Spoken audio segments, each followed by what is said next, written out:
Good job. Gosh, you're What? recording. A little bit. This is my cleaning one time. Look out, Flo.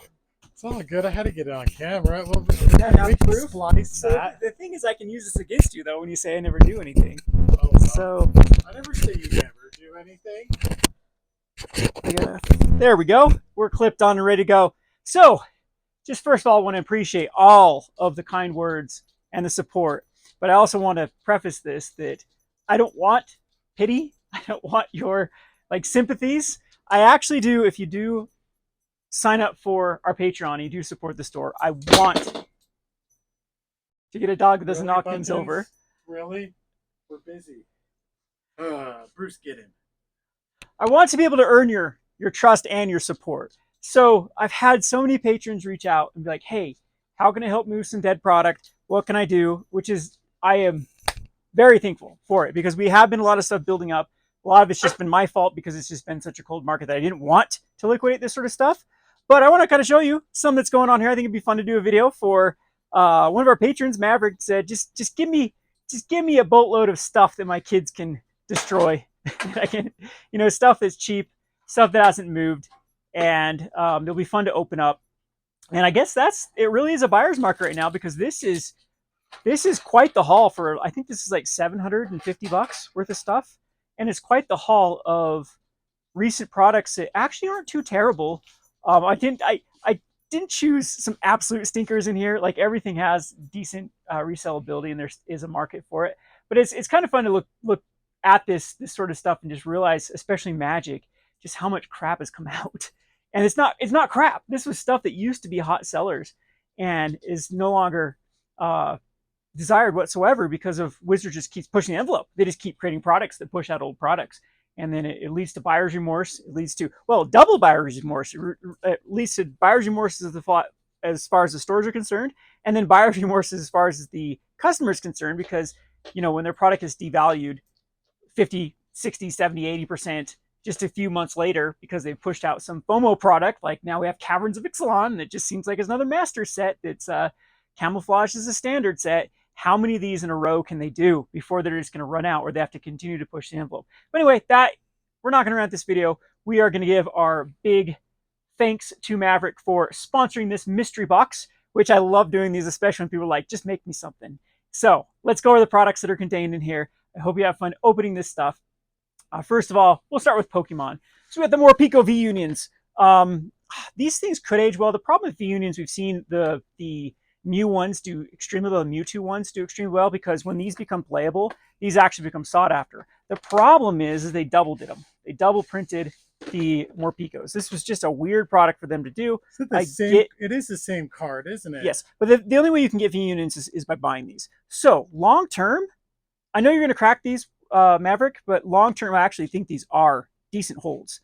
I am still under the Rudy philosophy here that Pokemon, even though the Pokemon market is just as cold and volatile as the Magic market right now, I think that it has, as far as sealed products is concerned, it has a better track record that over time, Pokemon goes through these ebbs and flows like no other. It will just take another Logan Paul where some celebrities like, oh, I have some nostalgia for Pokemon cards. And then when we have a decent economy and a decent market with a lot of money out there, this stuff gets opened. That is what there's a huge difference between Pokemon product and Magic product, just as far as things that are contained still sealed. Like it seems like Pokemon product gets opened, like the vast majority of it, whereas Magic it gets held on to more because it's just got that longer track record of people really wanting to collect boxes and whatnot. So anyway, you got both the Morpekos. These are both super cheap right now. I think that they're just like they're under like the pack per yeah. So these are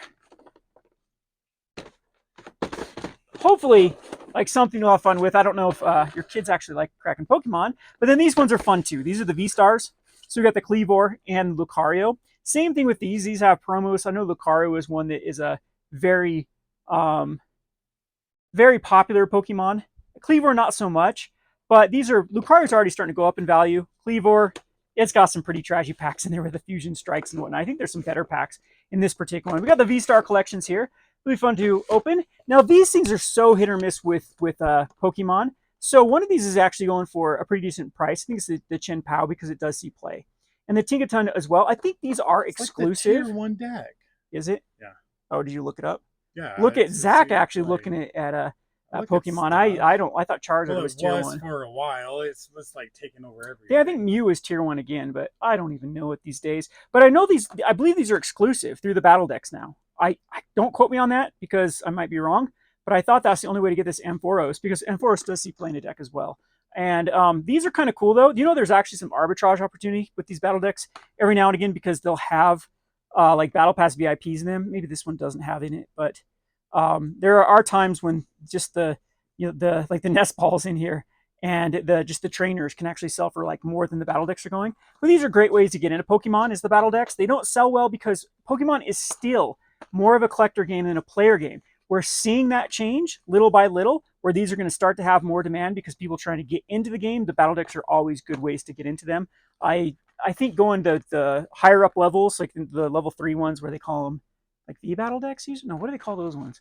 Like the Mew battle boxes. I can't even remember. We got them somewhere. But they're usually like the challenger decks from Magic the Gathering, and they're like ready to go outside the box. We got some of these old school Sword and Shield versions too of the V battle decks that again I think are going to age. Pokemon product. This is what's kind of crazy about these particular products is since there wasn't a lot of people grabbing them, they actually have a decent chance of going up long term. So of course we need ways to sleeve our cards here. We got these beautiful, and these are always available to order too. This was what's one of the perks that I think about having my service is it's just a well of knowledge of like products you can get. And there's a lot of discussion on the Discord. There's a lot of people linking stuff. And, you know, sometimes I wouldn't even know these things existed unless people reached out because they wanted to buy them. So we've got the Superman Dragon Shield art sleeves, as well as the brushed sleeves of the Rowan from Dragon Shield. Both of these are beauties. So I've got included those in the pack. And continue with Pokemon. Another way too, your kids will grow up, hopefully. Building battles are great. These are the equivalent to pre-release kits. You just pick them up, build them, and play them. They used to age better than booster boxes. That is not the case now. But if you go back in the Sun and Moon era, these things were pricey if you could still find them in the build and battles or the pre-release kit type things. So that's what we got for Pokemon. Let's move on to Magic. So you got Unsanctioned. I think you're keep the lands. There, what's the value? And then your kids can play with whatever this stuff. This is a big slap in the face to Mark Rosewater because he really thought that this was enough to sell. He really thought that there was a market out there for these particular cards. And it used to be a huge market for these lands when they used to be special. But now these lands are a dime a dozen because every set, I think even Karazixlon is doing it, right? With specialty lands. So basic lands, especially secret layers now, they keep doing secret layers for full art lands. So it used to be the only way you could get them is every once in a while in a Zendikar release, or that was like Zendikar was the first time there's full art lands. And then they did it again with Battle for Zendikar. But then, yeah, it was like unstable or the unsets that had them. That was the only way to get them. But now when they make everything special, nothing is special. I did include you an epilogue booster because I have so many of them. And so you wanted to help with overstock. There's some help with overstock with epilogue booster, but it is selling for less than I paid for it. So there's that. And speaking of dumpster fires, have fun. Just do whatever with these. Again, these are down to like $30 a box. It's super pathetic of what these legendary duels. I don't even think I ordered this. I think I had a similar UPC number as a Pokemon. I think the 86. Yeah, that's like, and they sent me these things, and I didn't want to fight with the distributor that I didn't ever order it because I don't remember it. So speaking of the trashiest of trash stuff, like, this is pretty funny in our area. I'll throw some shade. We had a particular individual that really tried to get MetaZoo going, and he hyped it up that it was going to be the best game ever and tried to convince everyone to get into it and really I don't know, destroy the community in my opinion with some of the things that he did with stuff with MetaZoo. But MetaZoo is a game I don't really have a lot of faith in long term. I think it was a pump and dump mainly. I know their latest sets have had better abilities to sell because they've really tightened up the supply chain. However, like this era of the UFO and Cryptoid Nation and Wilderness is a pretty bad era for MetaZoo. So they are little fun cards though. They're super, super cheap right now. Like these suckers are dirt cheap that you can get. Is there everything even worth it? Well, the thing when I was checking out some data for MetaZoo, that was when I realized, like I used to argue this individual because he'd come in and try to siphon people off of, like, people were playing Commander and he'd just barge in and like play MetaZoo, and he was really aggressive with it. And I'm like, dude, you know, Well, if you can get people to play, yeah, find a time and a place, but you can't come in here and just like start bullying people to play this game. And when I really started to get cold feet on MetaZoo is when I started looking up the sales data, and nothing was moving except for the Rudy promo. That was it. That was the only thing that was ever selling was the Rudy promo. And I'm like, okay, this is super, super scary that sealed product and Rudy promo is the only thing that's selling. Okay, there's no demand for it. So MetaZoo, yeah, I guess we had some more magic here too. We had this Lord of the Rings Jumpstart booster, which actually is like holding it at $100, which is kind of crazy. I think there is like you actually get a lot of money in here just from those stupid what are the Is there exclusive ones in there? yeah, I think there is, but it's that rider, the where you can have 8 in a deck or the 9 in a deck or whatever they are. The black decks contain them, so you can Nezagul or something like that. I am not a Lord of the Ring fan, so I have no clue what it is. And of course, no dumpster fire collection is completed without some challenger decks. Now, this is my claim to fame with YouTube because I got in a massive argument with my community on Rogue Deck Builder about how I saw the writing on the wall with challenger decks, that they were just not, like they were a product that no one was going to utilize because they came out too late, they rotated too quick, and it was like, they can't be, I get having intro packs. I mean, that's exactly what those battle decks are from Pokemon. However, I could grab the camera here and I'll talk here because we got a customer. These suckers, though, were just overpriced for what they did. So they weren't as accessible to, and it's just what their whole philosophy on printing these was just bad. So I knew that what was going to happen with these is they always put overvalue of what they costed, and then they overprinted these suckers. So these Pioneer decks used to have like over $100 in value when they first came out. But eventually, I mean, as soon as they hit the market, if you print $100 worth of cards and sell it for $40, it's going to be $40. And not only that, it's inevitably going to come down below $40. So this was the biggest feel bad product that of like buyer's remorse that I've ever dealt with Magic the Gathering, where everyone in my comment section, everyone was arguing how great they were for the game, how they're going to introduce so many people to playing Standard or Pioneer, how they've picked them up themselves. And I'm like, geez. And they're kind of a damned if you do, damned if you don't product. If they put a card in here that actually holds value, that actually is worth a lot, that particular box gets bought up, and then no one can get that anyway. We saw that, like, I'm trying to think the one that had Thoughtseize in it for a while.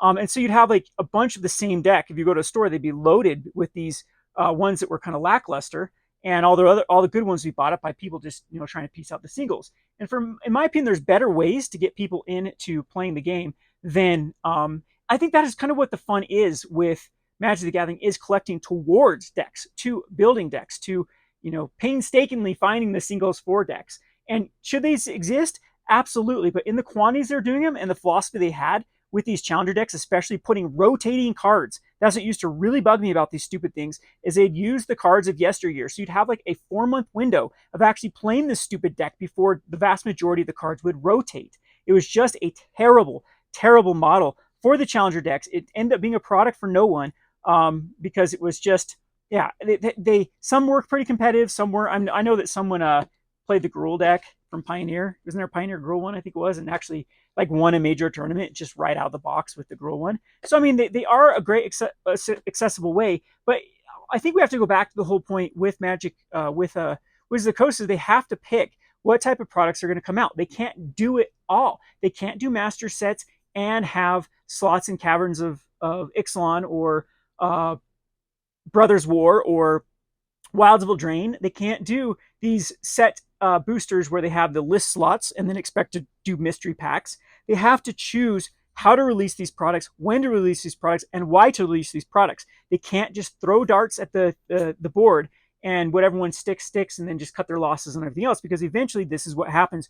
We get an avalanche of these type of products, which, mind you, are still available at the distribution level. Every now and again they blow them out.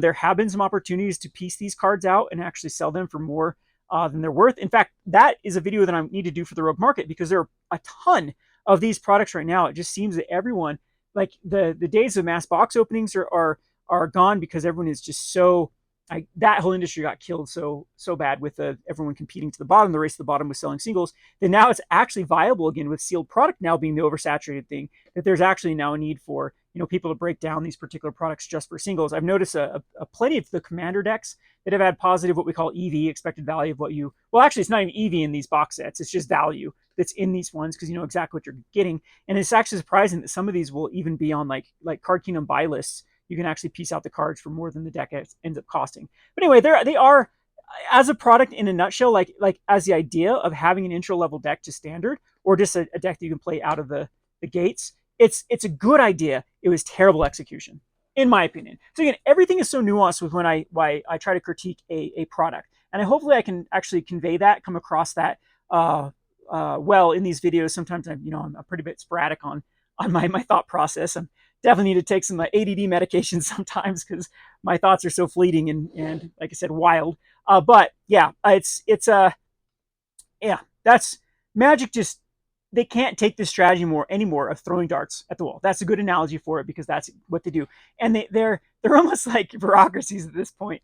For everyone that's created, they never like delete one. So we're just oversaturated with more and more stuff to choose and not enough not enough money out there to absorb it all. So that's what I end up with those. But that was a big rant about challenger decks. Now off to the really good stuff because I can't leave you hanging with just garbage. I'm picking you some of my favorite games. This game just came out. It's called Champions. It's a fun little party game where you are voting on the words that people choose for a particular scenario. So it's kind of like a laughing game of just a word game, and you do a tournament style of then going to the best choice. So this is a fun little fast party game. It is very popular. I don't know if you're into party games, you get one anyway. It's Champions there.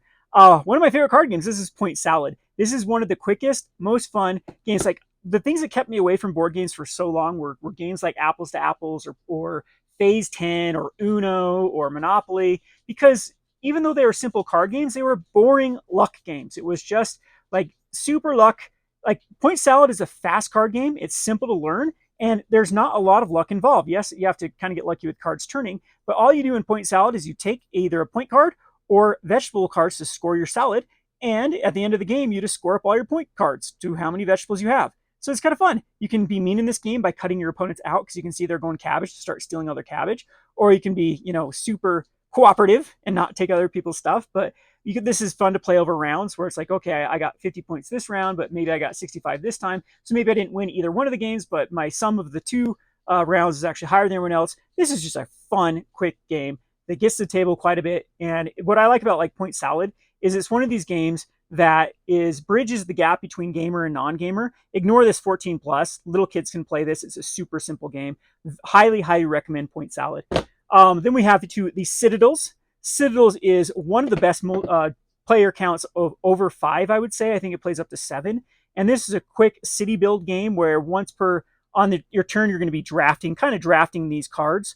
So you get to pick one roll per turn, and then your roll is going to give you like an edge, or it gives you something to do on your turn because you're going to be spending money to build cities, and a lot of them affect other people. There's a little bit of a take that type strategy in Citadels, but this one gets to the table again, and it's really good for player counts above 5. And then one of the best games ever created. This is Azul. This is the OG classic version. I do like the Summer Pavilion better, but this one is good too. It is just a very quick tile drafting or piece drafting from the tiles here to then put on your board, and you're going to try to score points on how you move them over from your draft onto the board. So there's different ways of creating patterns that score you points.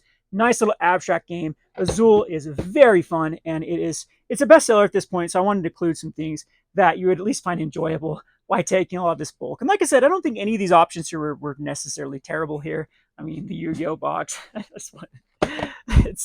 is what it is. And I know you have kids too, so we included some goodies for your kids. You got this Pokemon deck box and a Pokemon poster. And then we got these cute little 3D printed ghosts for Halloween, as well as a 3D printed dragon and some erasers from Pokemon. So these come out of the eraser kits from Pokemon. We have I can't remember this pig's name now. And I can't remember, this is Oddish, right? No, it's not. It's a specific one from a newer set. Got a nice little Pikachu in there for the promo. And a lot of goodies here from those little really flimsy binder, like little card binders, and a lot of stickers in here for your kids to ruin your wall and everything you hold dear by putting stickers on it. So there is the package. Again, I thought this would make a really fun video to do. I love making these mystery bundles for people.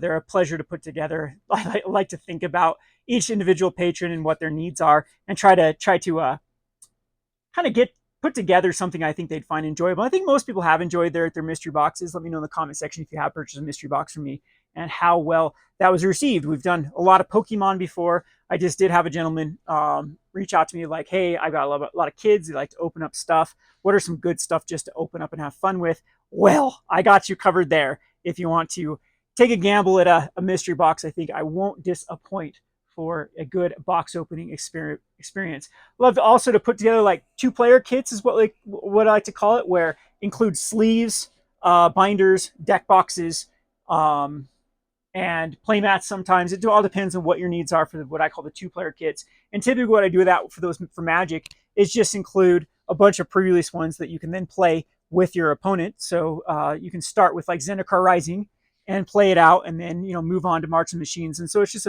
you can get a feel for all of the pre-release kits you've missed up this point. I've tried to keep these in stock for these kits specifically, so I can make them as time goes on, and people can experience some of these sets of yesteryear. So these are available too for 2-player kits, which I think you will enjoy. So again, that is kind of where I think I got an edge on, like I like to say, the soulless resellers online that don't care about the customer experience and that whatnot, is I love talking about gaming. I love like helping people. I mean, that's the whole reason I started a store. I feel like a lot of us LGSs, a lot of people that own them, we're kind of your gateway. We're kind of your guide, your adventure guide to a gaming experience. And that is my favorite thing about running a game store, is just being a little social butterfly and talking to people about, something I hold dear, which is gaming. I love games. I don't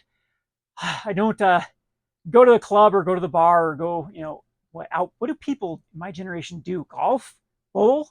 I know this is my social life, is gaming. I've just always loved board game nights and Friday Night Magics and pre-releases and experiencing new card games and theory crafting and just getting together with randos and talking about games. It was fun even the other weekend talking about Lorcana with some customers here, and we were trying to like figure out some decks. I've got this wild Lorcana deck that does not work right now, but it's fun. It's fun losing to precons because I'm trying to make items work. Like that is just, I'm just passionate about this type of stuff. So hopefully you can find that this passion interesting and engaging and useful, and I can help you with some choices with board games, card games, and whatever your needs are. So again, that's another perk to supporting us and being involved with our community, is hopefully you get that. You get a little piece of Kevin. I don't know if that sounded right. So I don't think that's the type of website that we are promoting here. But anyway, you've seen enough of my back. We can actually even gift wrap stuff for you too. Enough stuff in my back room here. Hope you enjoyed this video. We'll have you in another video shortly in the next coming days. I'll try to stay as consistent as possible. As always, this has been Kevin with Gunner Games. Thanks for watching.